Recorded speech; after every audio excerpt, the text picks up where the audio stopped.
Hello and welcome to palmist.br। So guys, आज मैंने ये नया सीरीज लॉन्च किया है जिसके अंदर मैं आपको आकाशिक टैरो पढ़ाने वाला हूँ। बेसिकली आकाशिक टैरो को पढ़ने से पहले हमें ये जानना बहुत जरूरी है कि आकाशिक टैरो जो है ना, वो आकाशिक रिकॉर्ड्स का एक पार्ट है।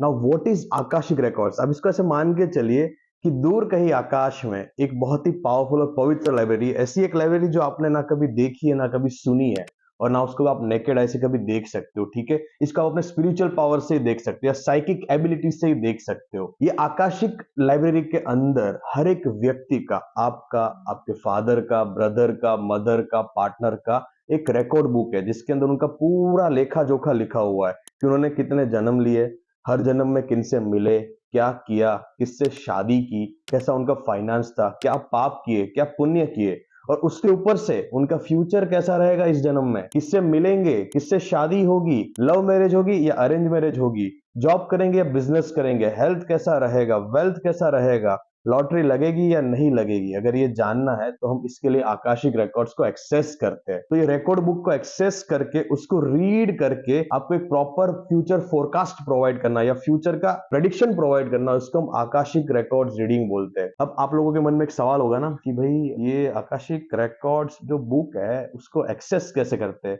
सब लोग मुझसे पहले यही सवाल पूछते हैं कि भाई ये कैसे होता है, दैट इज इम्पॉसिबल, राइट? तो मैं आपको एक लॉजिक समझाता हूँ। हमने ना 8th क्लास में पढ़ा था कि अगर कोई भी दो चीजों की फ्रीक्वेंसी सेम हो तो उनका डेटा एक दूसरे के अंदर ट्रांसफर हो सकता है। जैसे आप पेन ड्राइव डालते हो ना कंप्यूटर के अंदर, वो ना सीपीयू में या लैपटॉप के अंदर, तो क्या होता है कि वो फ्रीक्वेंसी मैच कर देता है। जैसे कि आप पेन ड्राइव में डेटा ट्रांसफर कर पाओ, पेन ड्राइव से डेटा वापस पीसी में ट्रांसफर कर पाओ, ठीक है, वैसे ही ये काम करता है। हम अपने थर्ड आई की फ्रीक्वेंसी को या अपने सोल की फ्रीक्वेंसी को with the help of psychic powers, spiritual meditations और with the help of any kind of sadhana, हम उसको इतना पावरफुल करते हैं कि हम इसके थ्रू आपके सोल के फ्रीक्वेंसी को मैच कर सकते हैं। फॉर एग्जाम्पल, लेट से मेरे पास कोई एक बंदा आया अपनी रीडिंग के लिए, तो मैं उसकी सोल की फ्रीक्वेंसी से मेरी थर्ड आई की फ्रीक्वेंसी को मैच कर दूंगा ट्विक करके, कि जिससे कि मैं उसका पूरा डेटा एक्सेस कर सकूं कि उसकी सोल कितने लाइफ लेके आई है, कितने साल की है, सोल का एज क्या है, कलर क्या है, सोल का नंबर क्या है, और सोल आगे जाके क्या क्या करने वाली है। यहाँ पे ना लोगों का एक बहुत ही कॉमन मिसकंसेप्शन है गाइस कि आकाशिक रिकॉर्ड्स जो है ना वो पास्ट लाइफ रिग्रेशन है। No, definite no. Past life regression is a part of Akashic records. ये एक पहलू है, ठीक है, जो हम देखते पास्ट लाइफ किसी का, टू आइडेंटिफाई कि उसके क्या कार्मिक इम्बैलेंसेस है जो इसके फ्यूचर को इम्पैक्ट कर सकते हैं। ठीक है, इसको ऐसे समझिए, जो पास्ट लाइफ रिग्रेशन जो लोग करते हैं ना, they can heal only past life traumas. वो फ्यूचर प्रेडिक्ट नहीं कर सकते, ना ही फ्यूचर को हील कर सकते, but as an Akashic record reader we can see the future and we can heal the future and we can change your destiny. और ये मैं ऐसे ही नहीं बोल रहा हूँ, you can generally go and check on Google. Otherwise आप जाके मेरा फॉर्म palmistry.br को इंस्टाग्राम पे आप उसके रिव्यूज देखो, आप गूगल पे उसके रिव्यूज देखो, you will get your answer कि भाई ये सच में डेस्टिनी चेंज होती है। सो हैविंग सेड दैट कि आकाशिक रिकॉर्ड्स जो है ना वो बहुत ही वाइड टॉपिक है, उसको यूट्यूब पे सीखना डिफिकल्ट है। मैं ऐसा नहीं बोल रहा कि इम्पॉसिबल है, but it's a 2 and 2.5 months of course. लेकिन मैंने बेसिक से स्टार्ट किया है कि जो लोग के अंदर विजन का पावर नहीं है, वो लोग आकाशिक टैरो का डेक इस माध्यम से आकाशिक रिकॉर्ड्स को प्रेडिक्ट कर सकते हैं। ठीक है, ये एक पार्ट है आकाशिक रिकॉर्ड्स का, ये पूरा आकाशिक रिकॉर्ड नहीं है बट एक पार्ट है। हम इसको क्यों यूज करते हैं एज अ रीडर, कि जब हमें कोई विजन आता है ना, तो उस विजन को कंफर्म करने के लिए वी यूज दिस डेक। और ये जो डेक है बहुत ही पावरफुल है। आपने ना नॉर्मल डेक्स तो देखी होगी जिसके अंदर राइडर वेट हो गया, ओशो के कार्ड्स हो गए, डिवाइन मास्टर्स कार्ड हो गए, लेकिन ये जो थोड़ा डिफरेंट है।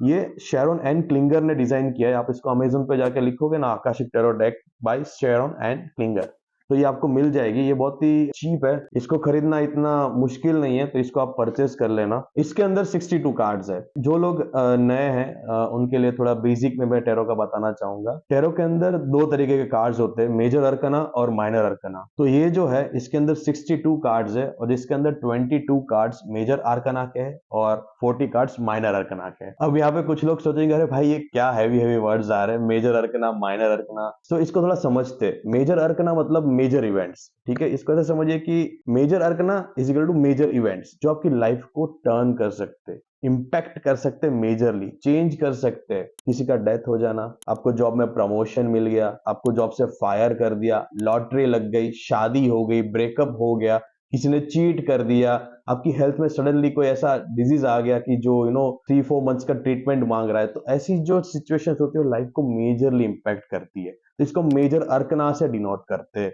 और नाउ माइनर अरकना के 40 कार्ड्स है। माइनर अरकना मतलब माइनर इवेंट्स, जैसे आपका वॉशिंग मशीन खराब हो गया तो 3-4 दिन कपड़े नहीं धुलेंगे, बाद में तो वापस लाइफ नॉर्मल ही होने वाली है। जैसे कि कोई टायर पंचर हो गया तो 4-5 घंटे का वो प्रोसीजर करके वो टायर को ठीक करके we can go ahead with our car. इसको आगे थोड़ा बढ़ा है तो मेजर अरकना माइनर अरकना का आप डिफरेंस समझ गए। होता क्या समझ गए, मैंने एकदम आसान भाषा में आपको समझाया। मार्केट में जो चल रहा है ना एकदम हैवी हैवी वर्ड्स, मैं ऐसा नहीं समझाने वाला, एकदम आसान भाषा में, लेमन टर्म में, ताकि एक कोई भी ऐसा इंसान जो इसको सीखना चाहता है ये सीख सकता है। It is not pre requisite कि आपके अंदर साइकिक एबिलिटीज होनी चाहिए, आपके अंदर कोई बेसिक नॉलेज होना चाहिए एस्ट्रोलॉजी का या साइकिक या स्पिरिचुअलिटी का। कोई नॉलेज अगर किसी के पास नहीं है, घर में बैठे कोई एक हाउसवाइफ भी इस वीडियो को देख रहे हो, तो वो भी इस आकाशिक टेरो को सीख लेंगे आफ्टर वॉचिंग दिस कोर्स के वीडियोस। ठीक है, ये मेरा गारंटी है, मैं स्टैम्प में लिख के देने के लिए तैयार हूं। नाउ इसको थोड़ा और समझे अगर डिटेल में, तो जो मेजर अरकना माइनर अरकना होता है ना, वो एक दूसरे के सपोर्ट में चलते हैं।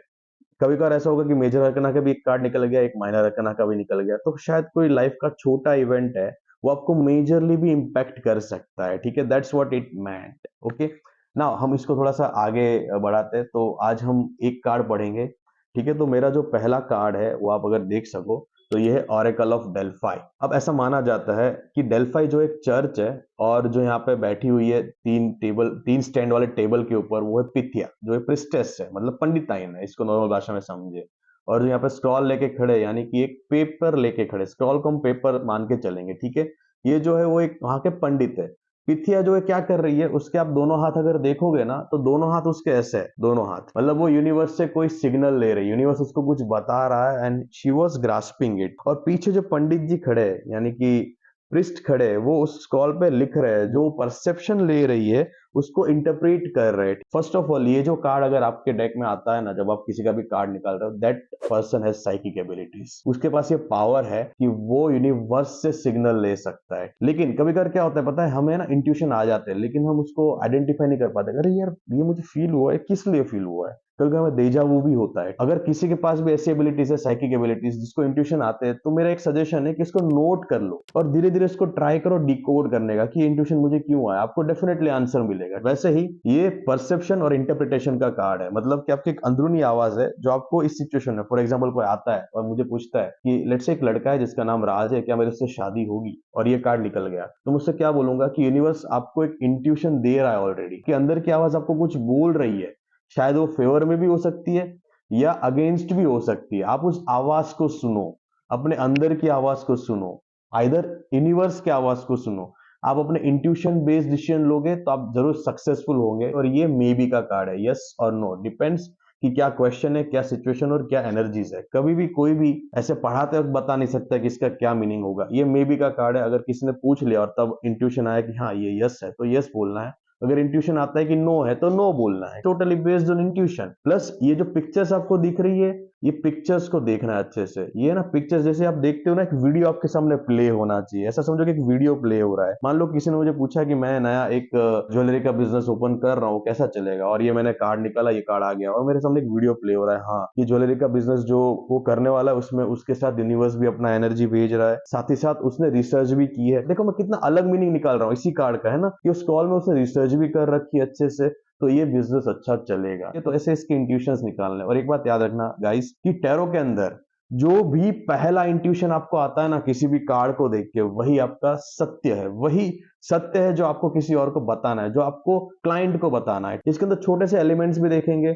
अब देखिए यहाँ पे ना 3 लेग वाला एक स्टूल है, मतलब कि उसका जो बेस है, ये जो प्रिस्टेस है, ठीक है, ये जो आप इंट्यूशन ले रहे हो, उसका जो बेस है ना बहुत स्ट्रांग है। मतलब कि ये गिफ्ट आप पास्ट लाइफ से कैरी कर रहे हो, नंबर 1। नंबर 2, भले ही मे बी का सिचुएशन हो, भले ही नेगेटिव आंसर आ जाए, लेकिन एक मशाल जल रही है, तो इंडिकेट करता है कि कहीं ना कहीं लाइफ में आगे पॉजिटिविटी आपका इंतजार कर रही है। तो ऑलवेज ये कार्ड जो आपको पॉजिटिविटी की तरफ लेके जाएगा। और थर्ड चीज, कभी कभी क्या होता है पता है, कि यहाँ पे नीचे देखो ना एक डिजाइन है। अगर ये कार्ड ऐसा आ जाता है, रिवर्स आ जाता है, मतलब कि एक लड़का है, मान लो उसका नाम है रे, और वो लड़का आपके लिए अच्छा नहीं है, लेकिन फिर भी आप उसको डेट कर, आपके साथ हो, आपके अंदर की आवाज आपको बार बार बोल रही है कि इस रिलेशन में नहीं रहना है, इस रिलेशन में नहीं रहना है, इस रिलेशन में नहीं रहना है, लेकिन आप अपने अंदर की आवाज को सुन नहीं रहे हो और कर कुछ और रहे हो। मतलब कि यूनिवर्स आपसे कुछ और बोल रहा है, आप कर कुछ और रहे हो, तो क्या होने वाला है, आप परेशान होने वाले हो, टॉक्सिसिटी बढ़ने वाली है आपकी लाइफ में। तो ये कार्ड डिनोट करता है कि ऑलवेज अपने अंदर की आवाज को सुनो और अपने इंट्यूशन को फॉलो करो। और हाँ, आपके अंदर एक हिडन क्वालिटी है, हिडन साइकिक एबिलिटी है, तो आप हीलर, स्पिरिचुअल एस्ट्रोलॉजर या साइकिक बन सकते हो। और सेकंड, आपकी इंट्यूशन बहुत ही हाई है, आपके अंदर एक बहुत ही बड़ा इंट्यूशन लेवल का गिफ्ट है। और थर्ड, ऐसे जो लोग होते हैं ना कहीं जिनका इंट्यूशन अच्छा होता है, जिनके अंदर एक साइकिक एबिलिटीज होते हैं, बहुत अच्छे हीलर भी होते हैं, तो ये बहुत अच्छे डॉक्टर, फिजियोथेरेपिस्ट या नर्स भी बन सकते हैं। या इनकी वाणी में इतना पावर होता है कि जब वो किसी को कुछ बताते हैं तो वो डेफिनेटली उनके लिए फल जाता है। मतलब ये होता है ना कि हम किसी को एडवाइस दे और उसने मान लिया, उसका काम हो गया, तो उनके पास ऐसे पावर होते हैं। तो आज के लिए ये कार्ड काफी है, मैं हर एक डेली एक कार्ड बताने वाला हूँ। तो कल मैं सेकंड नंबर का कार्ड बताऊंगा। अब इसके अंदर देखोगे ना तो यहाँ पे 1 नंबर लिखा हुआ है, तो ये हो गया 1 नंबर का कार्ड। और यहाँ पे नीचे जो डिजाइन है ना, अगर वो रिवर्स आ जाता है तो रिवर्स रीडिंग हो गया। रिवर्स का भी मैंने आपको मीनिंग समझा दिया। ओके, तो आपको अगर कोई भी डाउट है तो आप डीएम कर सकते हैं, या तो इसमें कमेंट कर सकते हैं, आई डेफिनेटली रिप्लाई। एंड मेरा इंस्टाग्राम पे जाके पेज फॉलो कीजिए palmistry.br, एंड यूट्यूब पे फॉलो कीजिए palmistry.br। Thank you so much for watching.